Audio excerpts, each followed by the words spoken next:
A name still echoed through the silence of the steppe. Genghis Khan.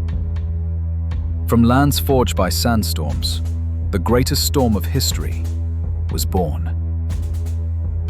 At the sound of his name, kingdoms trembled and cities shut their gates. But this was not merely the rise of a warrior, it was the birth of an era. An intellect that built empires, erased borders, and changed the world forever begins here. Genghis Khan was not just a conqueror, he was a turning point. He transformed hundreds of scattered tribes into a single army. What began in the heart of Asia became a civilization engineering force that crossed continents.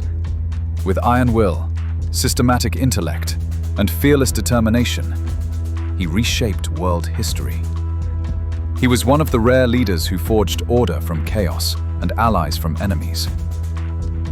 In the 13th century, the world stood on the verge of great transformation. A rising power from the east was ready to shatter the established order. Trade routes, palaces, and armies began whispering his name. And those whispers soon turned into screams of terror. For he came not only to conquer lands, but to capture the very spirit of the age. This story wasn't written by war alone. It was shaped by intelligence, strategy, law, and culture. To understand Genghis Khan is to grasp the logic of an empire. It is also to explore the roots of today's world order. Because some leaders don't just rule their era, they rule the future. When Tamujin was born, the steppe was ruled not by peace, but chaos. His father was a tribal leader with many enemies. At the age of 12, Temujin's father was assassinated. He and his family were cast out, condemned to hunger and betrayal. That loneliness sparked the fire of leadership within him. Temujin's family struggled to survive by fishing and foraging. Exile taught him never to trust, not even those closest to him. He once fought his own brother over food. There was no place for the weak on the steppe. Only the strong endured.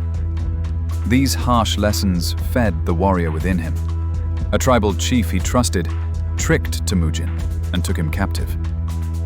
He was chained and tied behind a tent like an animal.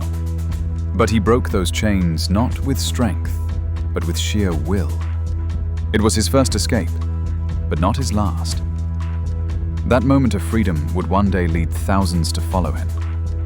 The steppe taught Tamujin more than just hunger. It taught strategy. He learned to sense danger before it arrived. Every action meant the difference between life and death. Even small alliances were calculated moves. This intelligence would one day become the core of his army. His mother taught him one core lesson: never trust blindly. People forget you the moment your use ends. Words are fleeting, but actions are lasting. Tamujin never forgot that lesson.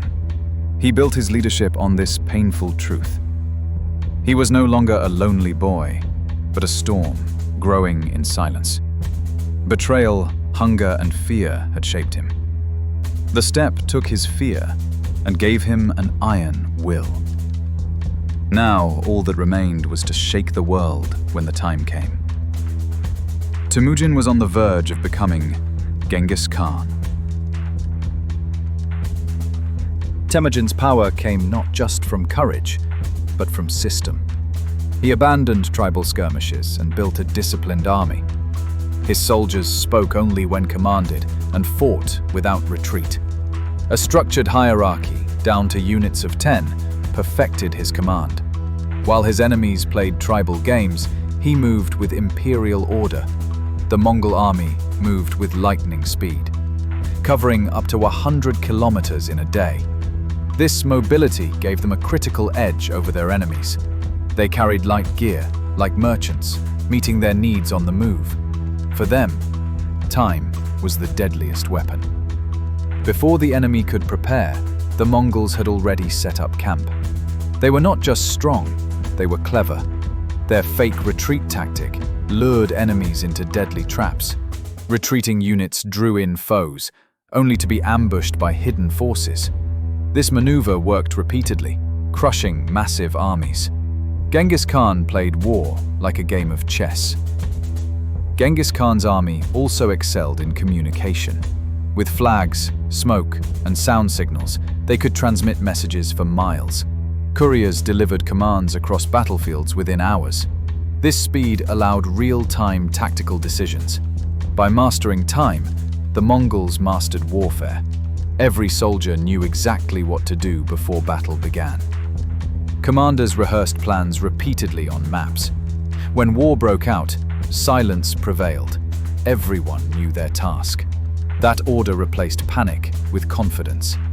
The Mongol army gained psychological dominance through discipline. They used iron not only in swords, but in structure. Their armor was light yet durable, and archers shot accurately on horseback. Each soldier was both an individual fighter and part of a collective force. This balance made them unbeatable. The Mongols built both strong individuals and a strong system. Promotion in the army was based on merit, not blood. Even a shepherd could become a general if he proved his wit and courage. This merit system built deep loyalty within the ranks. Soldiers knew their leader truly saw them. Genghis Khan was not just a commander, but a builder of trust. Genghis Khan used the army not as a weapon, but as an extension of intellect. Mobility, communication, discipline, and psychology formed a perfect whole. Enemies lost not to numbers, but to this structure. The Mongol army had become not just a military force, but a civilization engine. And that engine was just beginning to roar. Genghis Khan built his army not just to defend, but to expand. His aim now lay beyond the steppe.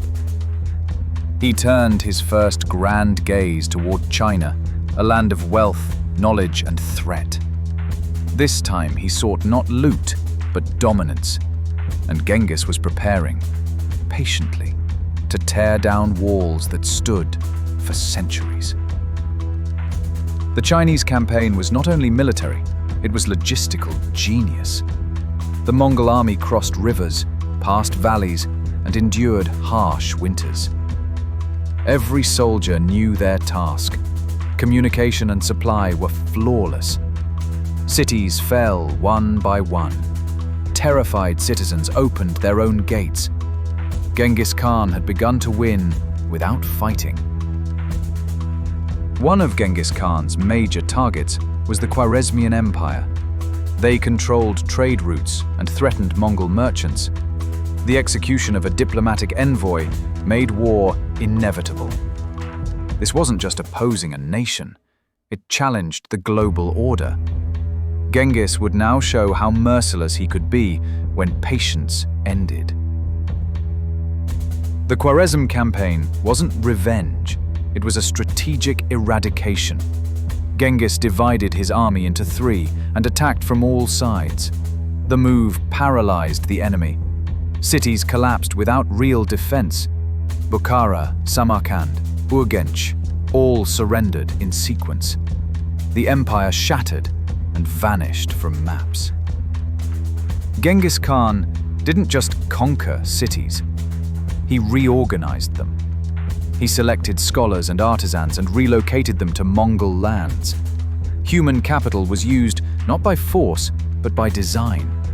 From destruction came order, and from fear came structure. This hidden strategy was what made him truly different. Urgench, the Khwarezmian capital, proved the toughest challenge. A siege lasting days became one of the bloodiest battles in Mongol history. The city finally fell, but Genghis Khan demanded a price. Most of the population was massacred. The city was leveled. This was a warning: surrender or face total annihilation. After the campaign, the Mongol army didn't retreat, it reorganized. Captured regions were integrated into the postal system and taxed. Genghis Khan established order right after destruction. This speed stunned both enemies and historians. His goal was not temporary victory, but lasting structure. Genghis Khan did not halt his advance on China. His second major attack on the Jin dynasty targeted all of northern China. Cities fell in sequence. People fled in terror. But this time, it wasn't just fear. There was a plan for integration. Genghis wanted not just to conquer China, but to transform it. The Mongols absorbed China's scientific and engineering knowledge. Gunpowder, siege towers, and cartography now belonged to them. This knowledge multiplied their military strength. Genghis Khan treated the enemy's intellect as war loot. To him, knowledge was the most powerful weapon. Genghis Khan's campaigns in China and Khwarezm bought not just land, but ideas. Every victory was followed by structure, every ruin followed by an institution. His empire expanded not by war alone, but by this cycle: destroy, rebuild, govern. And he always did it with the same discipline. Genghis Khan's greatest weapon wasn't the sword, it was fear. Even before his army marched, cities began to tremble. Tales of brutality spread from mouth to mouth, letting him win without fighting. This psychological force was more destructive than battle itself, because the enemy started to lose long before drawing their swords. Genghis used spies to measure an enemy's weakness before a single fight. He assessed city morale and internal unrest in advance. He gathered inside information and exposed vulnerabilities. Some cities were convinced to surrender without a single blow. His war was first won in the mind. The Mongols carried out symbolic destruction to instill fear. Sometimes a single city was erased to serve as an example. Survivors were purposely released to spread the tale. Those stories traveled faster than the army, and more often than not, they won the war. Genghis Khan was fair to those who surrendered. If a city gave in without resistance, looting was forbidden. This sense of justice gave people hope. Maybe we'll survive. But if they resisted, the outcome was always disastrous. This structured fear was his strategic use of terror. Special strategies were used against enemy leaders. Sometimes surrender letters were sent. Sometimes families were targeted. Genghis Khan knew how to break strength at its root. His war was not just physical, it was psychological. To lose to him was to lose not just land, but hope. The Mongols piled enemy corpses in the mountains, leaving them for the crows. These scenes were silent messages to those who might resist. For Genghis Khan, the battlefield was not just for victory, it was a warning sign. Each body was a psychological spear planted at the next city's gate. He ruled fear not with blood, but with order. Many commanders in history used fear, but Genghis Khan was the first to turn fear into a system. The terror he created changed the rules of war. It was no longer enough to break walls, you had to conquer minds, and Genghis did exactly that. Genghis Khan was not just a warrior, he was a lawgiver. The yasa, meaning law, became the foundation of his entire empire. No one stood above it, not even his closest allies. Justice, for him, thrived not on fear, but on equality. This was the greatest order born from chaos. The Mongol Empire housed people of many faiths and ethnicities. Genghis Khan allowed freedom of religion and left temples untouched. This tolerance earned loyalty and reduced rebellions. People felt not conquered, but protected by justice. It was the softest yet most effective side of his political genius. The Mongols created an advanced postal system called Yam. Relay stations allowed messages to travel in hours, not days. This speed gave them control in both war and governance. Each region was autonomous, yet connected to the center. Administration was flexible, but surveillance was firm. Genghis Khan valued talent over lineage. A shepherd could rise to leadership if he had merit. This principle boosted trust in the system. Mongol society was built on ability, not birthright. That was the sharpest difference from other feudal systems of his time. The economy was not based on plunder alone. The Mongols encouraged trade and secured the Silk Road. They taxed merchants, but never touched their goods. Roads were clean, and caravans were protected. This sparked a new era of commerce between East and West. Genghis Khan's empire stood not only by war, but by justice. It had law, structure, and a clear purpose. It grew not just through conquests, but through institutions.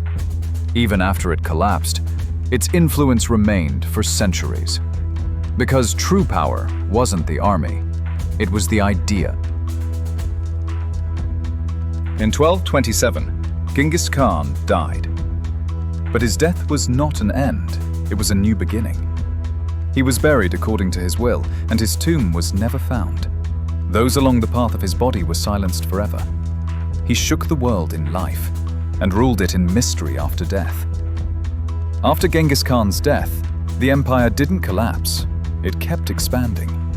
His sons divided the lands, but preserved the structure. Ogedei, in particular, upheld his father's system. Mongolia remained central. Other regions became semi-independent khanates. This model was a perfect fusion of central power and local rule. Kublai Khan fully conquered China and founded the Yuan dynasty. Now, a Mongol had become emperor of China. This was the moment Genghis's vision crossed continents. The state was built not just through war, but through culture. Here began the most lasting Mongol influence in history. In Persia, Hulagu Khan rose to power. He conquered Baghdad and ended the Abbasid Caliphate. Lands steeped in knowledge now lay under the Mongol sword. But this time, war brought rules shaped by science. The Ilkhanate he founded represented the intellectual face of Genghis's legacy. The Golden Horde rose in the northern lands. Mongol rule spread across present-day Russia and nearby regions. Slavic peoples merged with Mongols, forming a new identity. This influence laid the foundation for centuries of political balance. Genghis's shadow reached all the way to the Black Sea. After Genghis Khan's death, the empires he built began to divide. But his laws, his roads, and his ideas lived on. Legal codes, postal systems, and trade networks survived in distant lands. The empire had fallen, but the thought kept walking. Because some legacies don't rest in soil, they live in the mind. Even today, his name is spoken with fear, awe, and curiosity. Was he a barbarian or an architect of state? History still debates him. But one truth remains. Genghis Khan was a phenomenon beyond his age.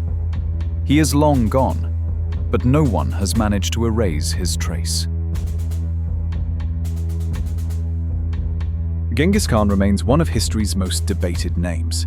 To some, he was the face of destruction. To others, the architect of order. But everyone agrees on one thing. The world was never the same after him. A man from the steppe reshaped the course of civilization. What he left behind wasn't just wars or borders. It was a mindset. Act, organize, never be forgotten. Time labeled him both a barbarian and a leader, but it never erased him.